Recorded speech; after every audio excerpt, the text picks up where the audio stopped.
So I have 2:30, Kristen, if everyone's ready to begin.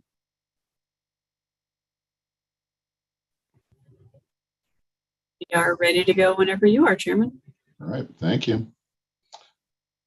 Hello, everyone. I'm U.S. Election Assistance Commission Chairman Thomas Hicks, and I'm calling this public meeting on the Voluntary Voting System Guidelines Lifecycle Policy to order. For the first order of business, I will call roll to establish a quorum.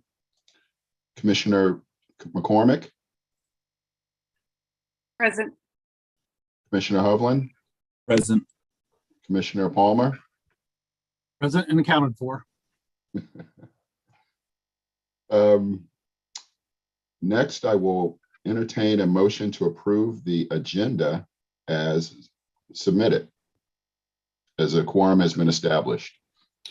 I move to approve the agenda as submitted. Second. Can we please have the agenda shown on the screen, please?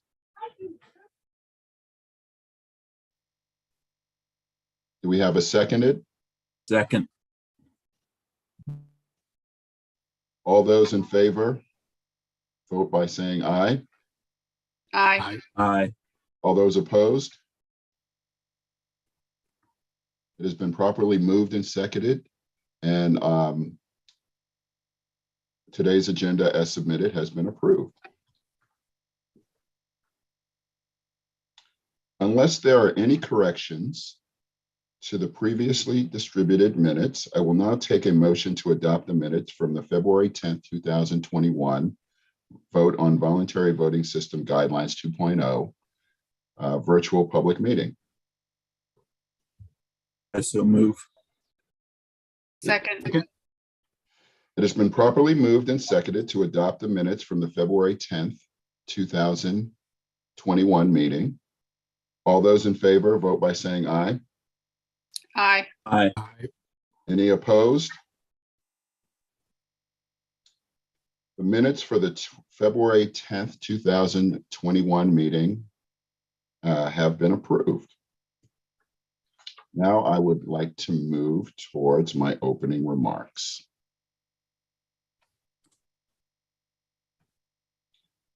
Thank you, everyone, for joining us today for today's virtual meeting as we consider the adoption of the Voluntary Voting System Guidelines Lifecycle Policy.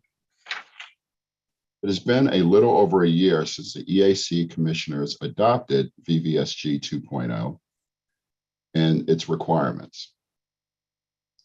The unanimous approval of VVSG 2.0 marked a significant step forward to the next iteration of voting system guidelines in our country.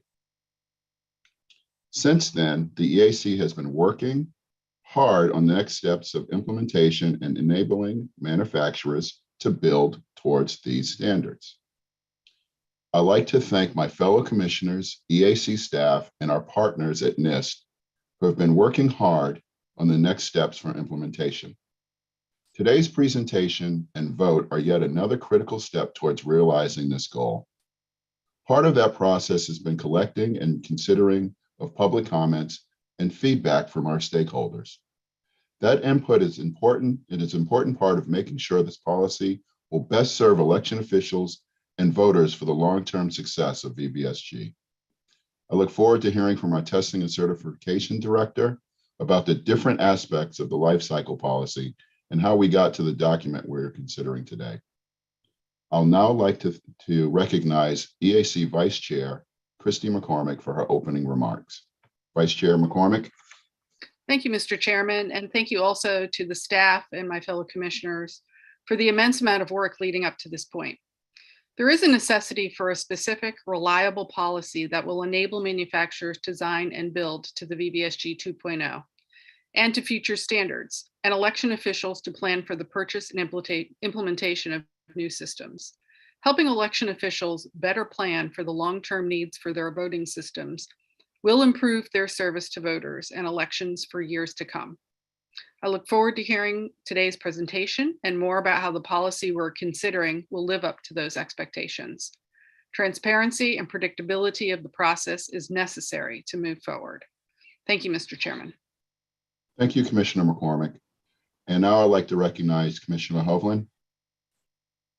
Thank you, Chairman. Throughout the development of the VVSG 2.0 and this accompanying lifecycle policy, the EAC has prioritized modernizing this process to bring it into alignment with the original goals of the Help America Vote Act and to ensure that our stakeholders understand how the EAC intends to approach updates to the VVSG as we move forward. The lifecycle policy, along with other efforts, show the work the EAC has done to create a more responsive VVSG and a testing and certification program that is able to keep up with emerging technology, the threat environment, and to be more responsive to our stakeholders. The lifecycle policy we consider today is a critical piece of a bigger puzzle to modernize these standards and make sure they address the needs of election officials in the long term. I hope today reaffirms the EAC's seriousness and commitment to seeing the next generation of election equipment be built, certified, and ultimately used in polling places around the country. We are doing our part, but we cannot do this alone. We need manufacturers to build these systems, and ultimately that comes from demand. And we recognize that election officials need resources for new equipment. We're committed to doing whatever we can to move this effort forward, and we hope others are as well. Thank you, and I look forward to the presentation. I'll now like to recognize Commissioner Palmer. Thank you, Mr. Chair. Over the years, we have heard from state and local election officials that there's an urgency for new voting systems built to VVSG 2.0 for the improvements to security, auditability, and transparency, all included in the new standard. Those enhancements are necessary to improve voter confidence in voting systems. An important part of today's discussion is the deprecation and maintenance of more obsolete standards and what that means for existing voting systems, certified voting systems, and the jurisdictions that use them. In sum, this policy will allow the election community to transition to much needed technology improvements in VVSG 2.0 while also maintain and protect the 1.0 VVSG systems in the election field during the transition. For those on our team involved with the critical testing of our nation's voting systems, I'm grateful for your attention to this policy development and the fact that this was a priority. I'm also thankful to our team for the significant work over the last year to facilitate the accreditation of labs to 2.0, and the consideration of the lifecycle policy today will help expedite the future development of voting systems certified to the most modern, updated standards. Finally, I'd like to highlight that the lifecycle policy, in addition to VVSG 2.0, is a bipartisan policy developed with EAC staff, public, and stakeholder input. It's a policy designed to improve the voting system standard development process for the nation's voting standards and to facilitate the transition to the next generation of voting systems. Thank you, Mr. Chair. Thank you, commissioners. Before we get to the discussion on the VVSG lifecycle policy, I would like to recognize our interim executive director, Mark Robbins, and our acting general counsel, Amanda Joyner. This is their first public meeting in these roles. Mark rejoined the agency in February 2022, and Amanda, who has been working in the general counsel's office for a couple of years, now stepped into the role of acting general counsel at that same time. I want to thank both of you for your work as the EAC works to fill the executive director and general counsel's positions. I'd now like to introduce John Panic, who is the EAC's Testing and Certification Program Director, for an update of the VVSG 2.0 implementation and the lifecycle policy we are considering today. John, I'm going to turn this over to you.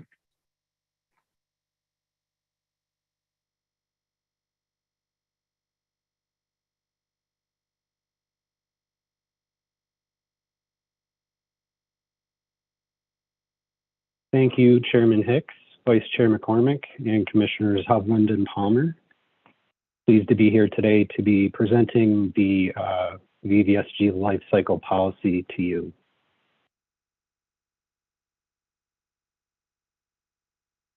Before providing a brief on the voluntary voting system guidelines, or VVSG lifecycle policy, I'd like to give a quick update on the implementation status of the new VVSG 2.0 standard, which was adopted on February 12th, 2021. Significant progress has been made toward implementation of the standard. In order for voting system equipment to be tested against VVSG 2.0, the lab must be accredited to do so by NIST's National Voluntary Lab Accreditation Program, or NVLAP, as well as the EAC.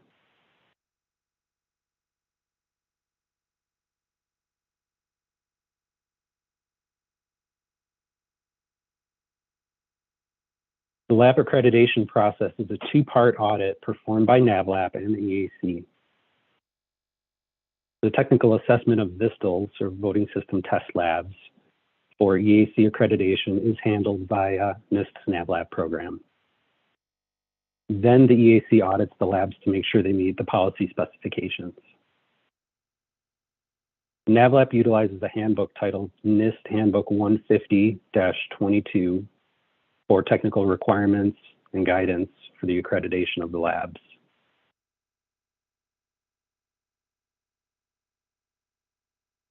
Updates to this manual for VVSG 2.0 have been published, and we at the EAC are ready for labs to apply for VVSG 2.0 accreditation. In February, the EAC's Testing and Certification Division and NVLAP held a workshop with the labs to go over changes to the handbook. After successful accreditation of the labs to include the VVSG 2.0 in their scope, new voting system equipment may be tested to the new standard.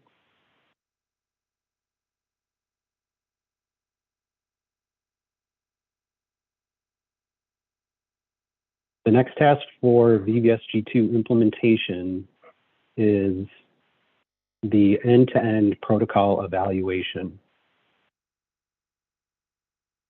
EAC-approved E2E protocols are a key element in the software independence aspect of VVSG 2.0.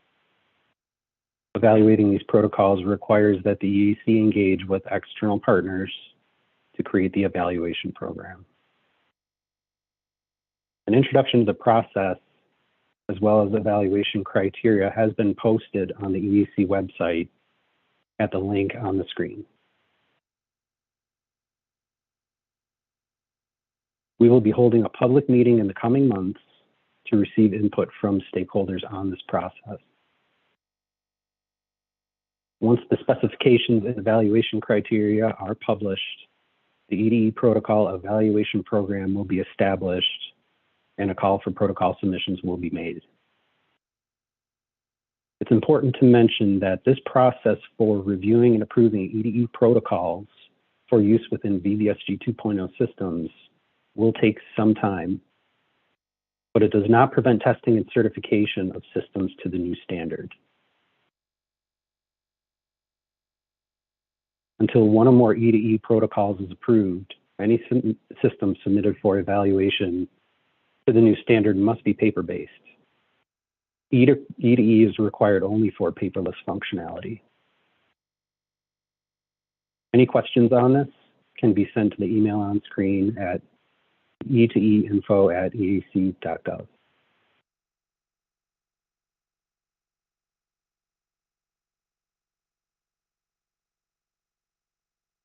The final task for implementation of VVSG 2.0 is the new VVSG Lifecycle Policy, which is the primary focus of today's meeting. This is a newly developed document for the EAC, and its intent is to facilitate migration to new standards by providing guidance on types of VVSG version changes, both major and minor, voting system test lab or VSTL accreditation, deprecation of obsolete major standards. Policy defines changes that may be made to systems certified to deprecated standards. And it establishes an annual review process for potential changes to the requirements.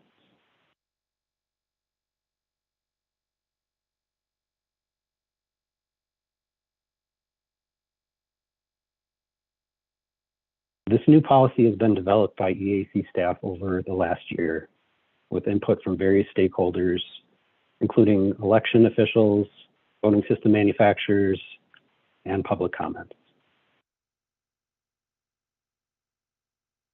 It was distributed to stakeholders for review and comment a few times, as recently as last month, and posted for public comment from November 9th through December 14th of 2021. While this policy has been introduced at the same time as VVSG 2.0, it is not directly tied to it. It is to be independent of any individual VVSG and will apply to all future versions. There are 3 sections to the policy that will be described in detail in the next slides. VVSG version convention. For this, there will be major and minor changes. VVSG standard deprecation. As major revisions are adopted, previous major versions will become obsolete. VVSG review and update process is the final section. There will be an annual review cycle for potential changes to the requirements. And this process for updating the VVSG will follow what is outlined in the Help America Vote Act, or HAVA.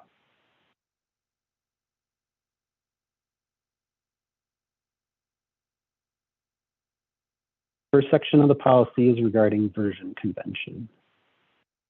Major and minor changes are defined in the policy. The EAC will make a determination whether a proposed VVSG update draft is a major or minor draft following consultation with stakeholders in the process. Major changes to the VVSG will cause the primary number to increment by 1. For instance, the new revision for 2.0 with major changes would then become 3.0. In general, major version changes will require new hardware or other upgrades that render equipment certified under the prior major version to become obsolete. Minor changes to the VVSG will cause the secondary number to increment by 1.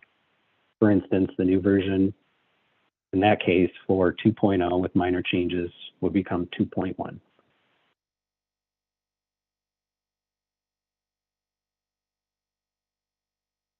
Minor version changes will not require new hardware or other upgrades in general that render equipment certified under the same major version to become obsolete. The need for lab accreditation will be based on consultation between the EAC and as well as NIST, NVLAP, as well as metrics such as a change in core or non-core competencies, required skills, or any other criteria deemed necessary by the EAC that are the result of the standard update.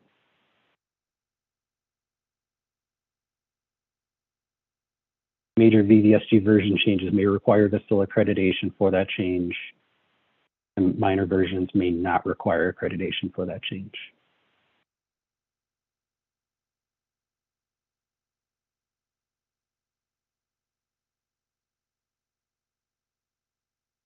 The next section of the policy deals with deprecation of obsolete standards.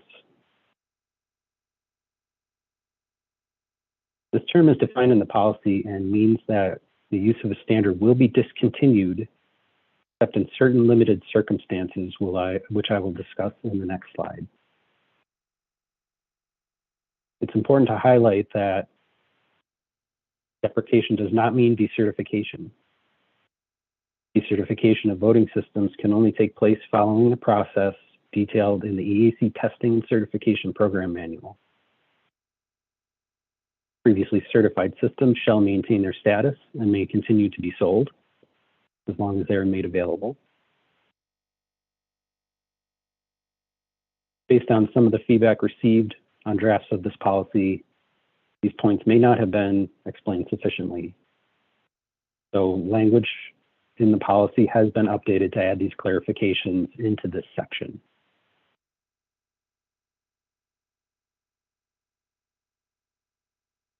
When there is a path to certification of voting system equipment to a new major revision of the VVSG with at least one VSTL accredited to test, then obsolete major VVSG revisions will be deprecated 12 months after the date of that accreditation.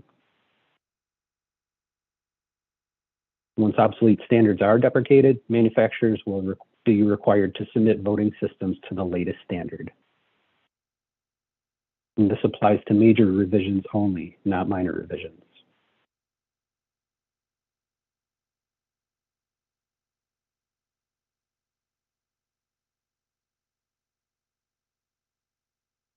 In certain limited circumstances, changes may be made to voting systems certified to deprecated standards.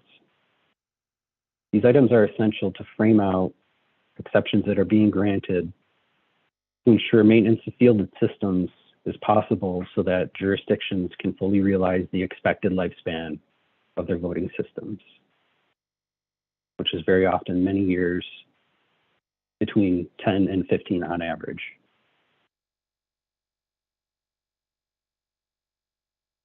To address the subject of maintenance of fielded systems, changes to systems certified to older obsolete standards will be accepted within a narrow definition.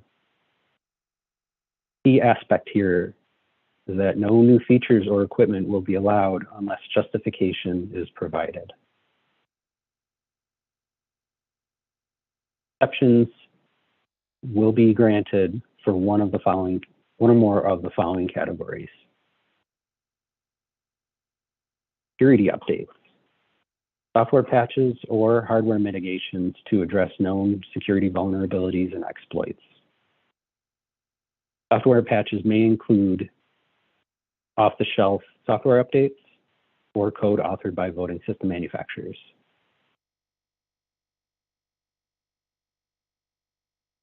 Bug fixes to correct critical functional discrepancies, issues, anomalies that may have been observed in the field, reported to, and approved by the EAC. Non-critical enhancements are not considered a fix.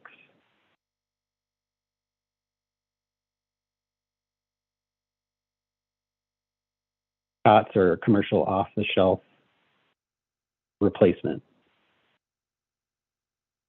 This allows for replacement of COTS hardware or software in the event that particular component or software has reached the end of its life by the manufacturer of that hardware or software.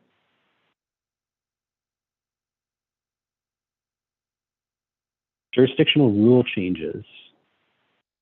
These are legally required changes to voting system functionality for a jurisdiction already fielding the system that may be due to some form of change in legislation in that jurisdiction. This type of change must be supported by a chief election official, electoral board, or certification body where the system is state certified or fielded. And the final category for exceptions is updating and adding new components compliant to the current VVSG standard. Changes to one or more components outside of one of the prior four categories may be permitted, provided the proposed changes meet the most current VVSG standard. This could include changes to components necessary to integrate new software, firmware, or hardware devices into the system. In this instance, at the time of certification for this modified system where a component has been added and is compliant to the latest VVSG, the overall system certification would be based on the system's baseline or the older standard.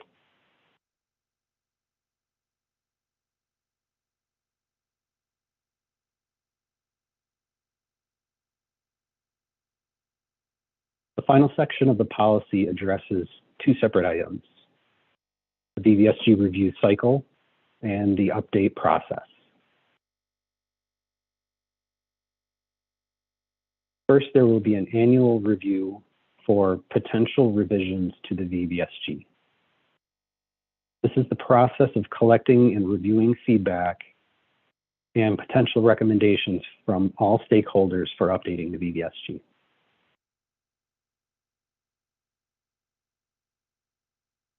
The Testing and Certification Program Director will submit a report to the Executive Director at the end of the fiscal year detailing the proposed updates received. This report will be shared with our FACA boards for review and feedback. The intent of the annual review is to provide predictability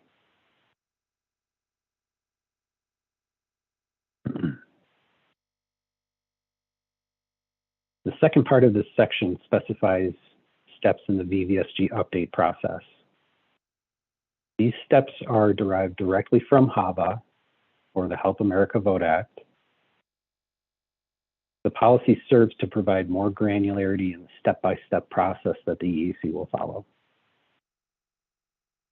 Feedback from stakeholders on proposed changes to the VVSG from the annual review feeds into this process. If the Executive Director determines that a new version should be published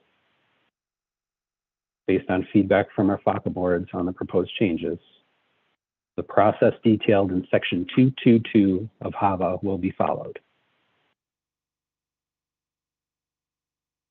We will adhere to the established practice of public review and comment, agency review and comment, and consideration by the commissioners. It is not intended for the VVSG to update on a yearly basis.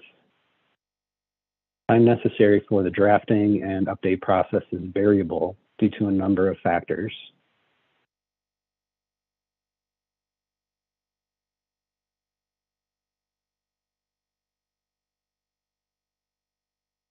That concludes the presentation on the VVSG Lifecycle Policy. Commissioners, do you have any comments or questions regarding the presentation or the details in the policy? Thank you, Director Panic. I have a general question, and then I'll start with the main questions for each commissioner. You mentioned in your presentation the public comment period and receiving feedback. Can you discuss or talk a little bit more about what that process basically entailed for the VVSG Lifecycle Policy? Sure.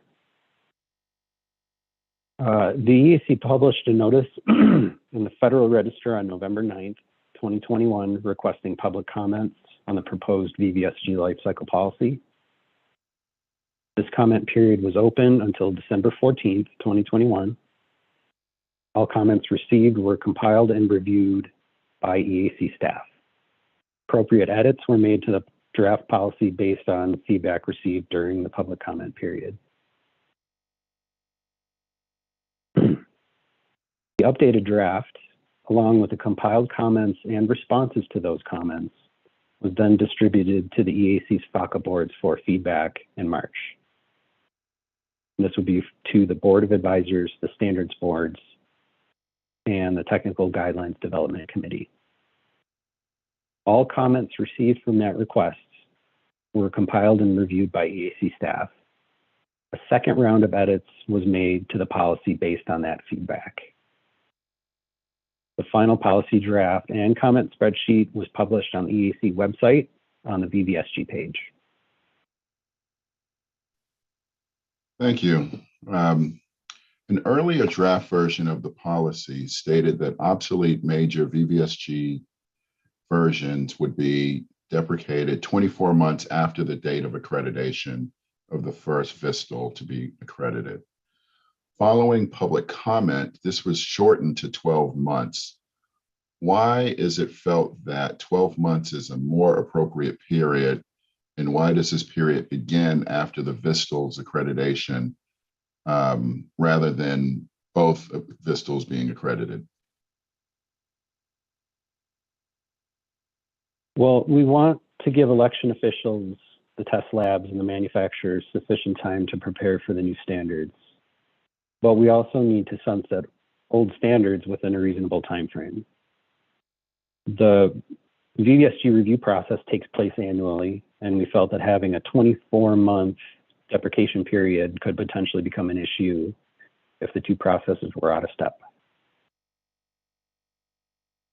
The policy is for all VVSG updates going forward, not just from moving to from 1.0 to 2.0. It should be noted that deprecation of major VVSG standards does not affect the EAC certification of those standards.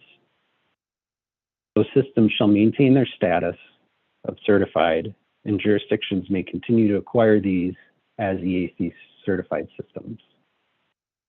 Based on that, availability of EAC certified systems does not depend on this timeline. The trigger for the 12-month timeline was chosen to be when the first test lab is accredited, because that makes the most sense as testing to VVSG 2.0 is possible at that point. We received feedback that there is concern there may potentially be bandwidth issues if only one lab can perform the testing, but more than one manufacturer is prepared to submit at one time. I think this is an unlikely scenario for a few reasons. When to apply for accreditation is a business choice for each lab to make. When the first one does, there will be motivation for the second lab to follow, or potentially for a third lab to enter the program if there is enough work to support that. In addition, we are already prepared for assessments at this time, so either of the labs may apply for their accreditation right now. Some of the manufacturers have indicated they may not be prepared to submit a full system for VVSG 2.0 until after the 2024 election. That allows for plenty of time for both labs to be accredited.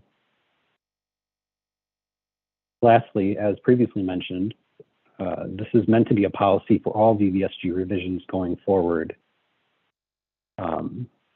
We can't predict how many labs will be part of the program in the future, so we didn't think we should tie that aspect of the policy to that variable. Thank you. Vice Chair McCormick, do you have any questions? Yes, thank you, Mr. Chairman. Thank you for your presentation, Director Panik. Election officials often need to purchase additional equipment for their voting systems. For instance, if their voting registration numbers increase in their jurisdiction, or if they need to provide equipment for additional polling places. Under this policy, will these election officials be able to purchase this equipment if their fielded system is certified to 1.0? Yes, absolutely. A voting system is a large long-term investment for any jurisdiction, and election officials need to be able to increase their inventory as circumstances arise. The lifecycle policy does not impact availability of equipment certified to older obsolete standards, so jurisdictions may purchase equipment they need as long as it is made available by the manufacturer. Thank you. Commissioner Hovland. Thank you. And thank you, Director Panik, for the presentation and your work on this issue. Building off of what Vice Chair McCormick just asked, throughout the process, we've been very conscious and talked about making sure to not strand jurisdictions with equipment and being conscious of that. And so, a big part of that is maintenance of fielded systems. And I know that you talked about this a little bit during the presentation, but I was just hoping you could talk a little bit more about, the ways that jurisdictions that may need to make changes to systems they already have will still be able to under this. Sure. So discontinuing the use of obsolete major VVSG standards prevents manufacturers from submitting modifications to certified systems in the traditional sense.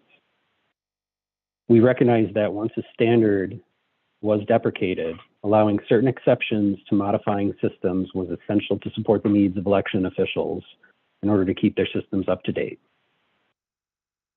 The security updates exception is very important because it allows for changes to be made to systems to keep up with the ever-changing threat environment and to address vulnerabilities that are discovered. As mentioned previously, these updates may be performed for off-the-shelf software or manufacturer-authored code. Physical security updates for hardware may also be permitted. Bug fixes is important because it allows for correction of critical anomalies or issues. These fixes should be derived from anomaly reports sent to the EAC in advance of implementing a fix, or manufacturers should consult with the EAC if a bug fix is necessary that did not result in an anomaly observed with a fielded system. And that's important to ensure that voting system equipment maintains compliance and that all functionality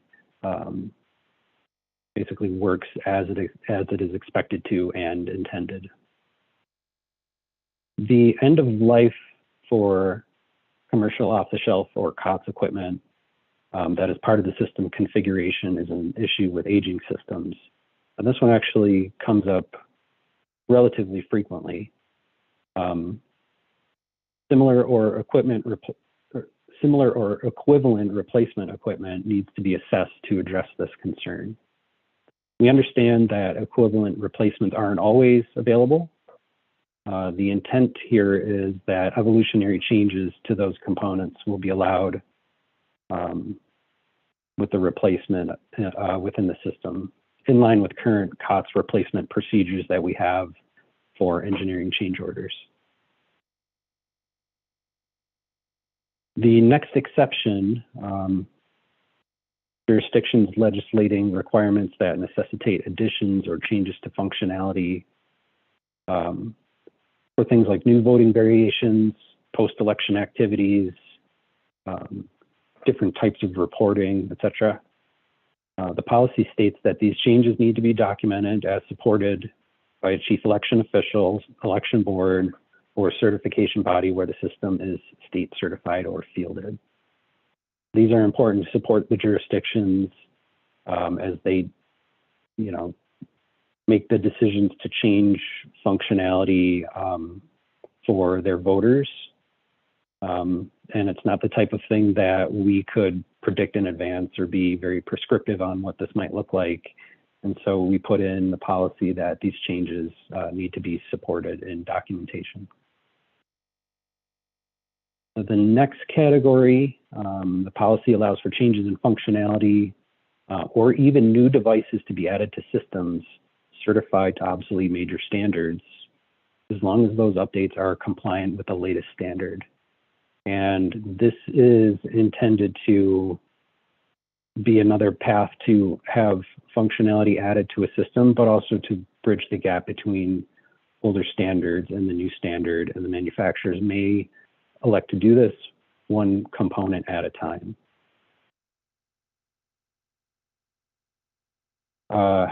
So I think we've taken great care to ensure that the systems are still able to be supported with security, COTS, and other updates required by the jurisdictions, so that any system certified to an obsolete major standard will be able to fully realize its expected lifespan. Great, thank you. Commissioner Palmer, do you have any questions? Yes, thank you, Mr. Chair. Thank you, Director Panic, for the presentation. I have a question regarding the maintenance exception in the policy for COTS or commercial off-the-shelf replacement that says that significant changes to the replacement are discouraged. Would you elaborate on what the meaning of significant is for this exception? Sure. We actually received feedback on this point and added clarifying language to the final policy draft to say that COTS replacements should not have significant changes to specifications or functionality. This is another instance where the policy can't be overly prescriptive and provide specific definitions on or parameters for every situation that may come up regarding the lifetime of off-the-shelf products.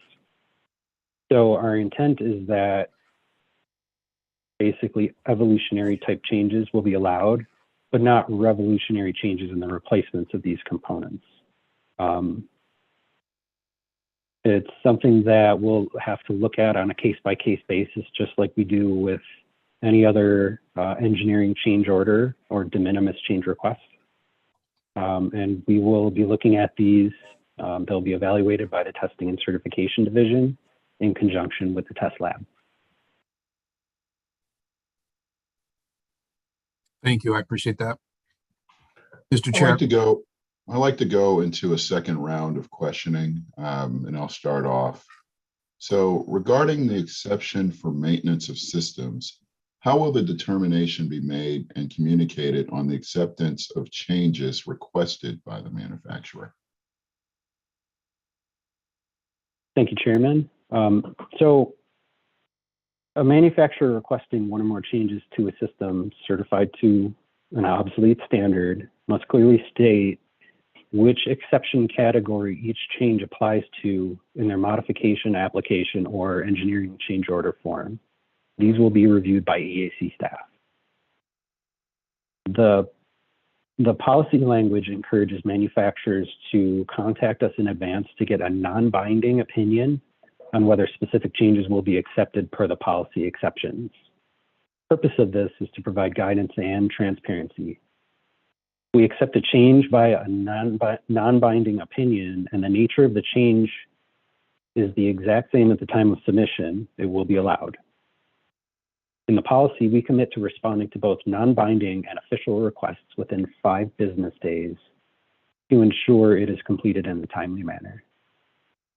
Both types of decisions will be provided to the manufacturer in writing, and decisions on official requests will be posted to our website. Great, thank you. Vice Chair McCormick? Thank you, Mr. Chair. Mr. Panic, if an election official, VSTL manufacturer, or any other stakeholder would like to propose changes to the VVSG as part of the review process, would they be able to? And if so, how? Thank you, Vice Chair. Yes, absolutely. Stakeholders will be encouraged to submit comments part of the review process. An annual 90-day period of public comment will allow all stakeholders to submit comments to the EAC, and those comments will be posted to the EAC website after review. The established practice of public review and comment will be maintained.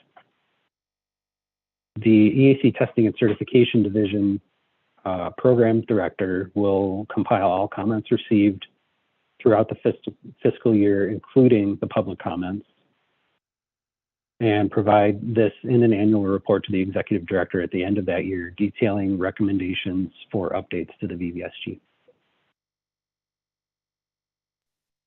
Thank you. Commissioner Hovland, do you have any additional questions? Yes, thank you. Mr.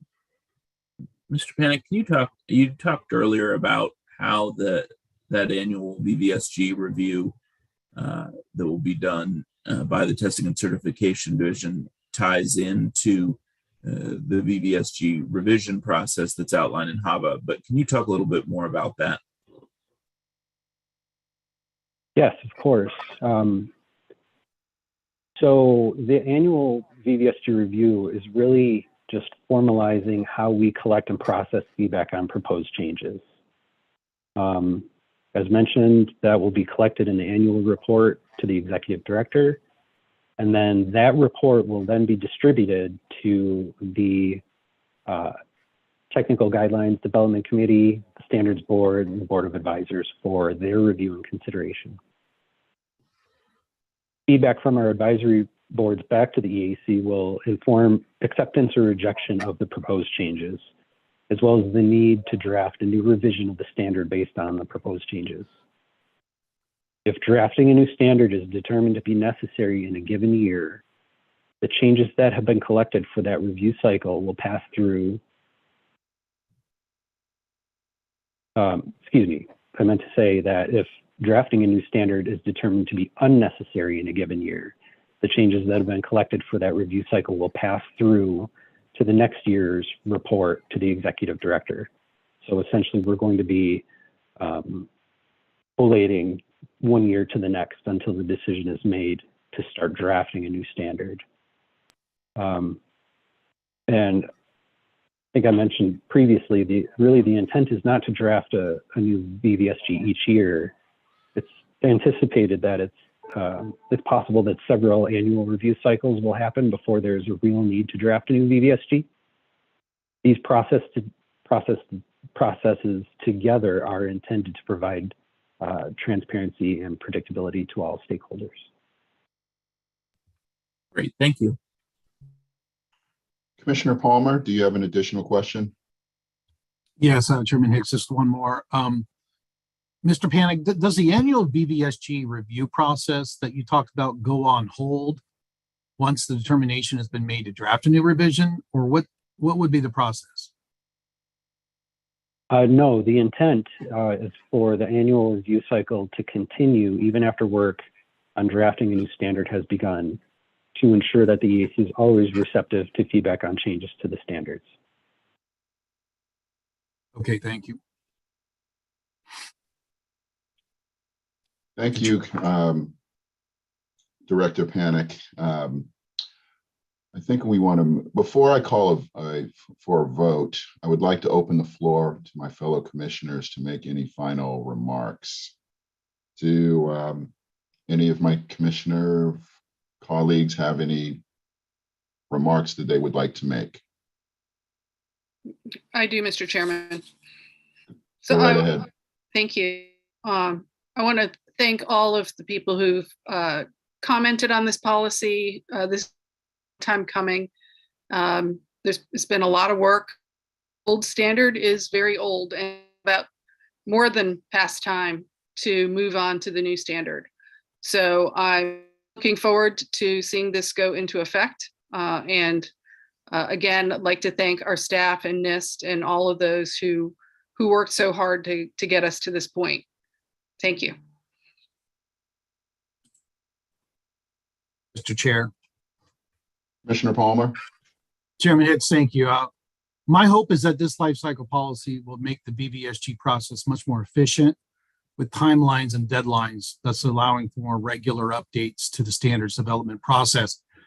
My hope is also that this policy will help facilitate the orderly transition from VVSG 1.0 and 1.1 to the new standards under VVSG 2.0. Thank you very much. Commissioner Hovland. I just echo the other sentiments, and again, thank everybody for the work that's gone into this, particularly the EAC staff who has worked hard to put this together. I think this is the right direction, and I look forward to this vote. Thank you, Mr. Chair. I want to thank all my fellow commissioners for their comments and echo their words, and also thank the staff who are no longer at the EAC for their hard work in getting us to the point to where we are today. And I look forward to a positive vote. I'll now take a motion to adopt the voluntary voting system, the system guidelines lifecycle policy as presented by EAC staff and today reviewed by the commissioners. Mr. Chairman, I move to adopt the VVSG lifecycle policy. Is there a second? Second. Is there any discussion on this motion before we move to adopt? Seeing none, I will call the question. All in favor, say aye. Aye. Aye. Aye. All those opposed? I believe the ayes have it, and the motion to adopt the VVSG lifecycle policy is approved. The approval of the VVSG 2.0 was 6 years in the making. We've heard from numerous stakeholders of the importance of its latest iteration of VVSG and the implementation of standards expeditiously. Today's vote was a critical step in this process, and the EAC is dedicated to moving as quickly as possible while making sure the process and the materials address the need of election officials, manufacturers, and of course, the voters who will be using these systems. The EAC will continue to keep the public updated on the process for implementation. I'd now like to thank the EAC staff and my fellow commissioners once again for the hard work that we got here today. And with that, I will take a motion to adjourn today's meeting. Mr. Chairman, I move to adjourn the meeting. Second. Second. It has been properly moved and seconded, and all those in favor say aye. Aye. Aye. I believe the ayes, all those against say no. I believe the ayes have it, and this meeting is now adjourned. Thank you all for attending. Thank you, Mr. Chair. Thank you. Thank you.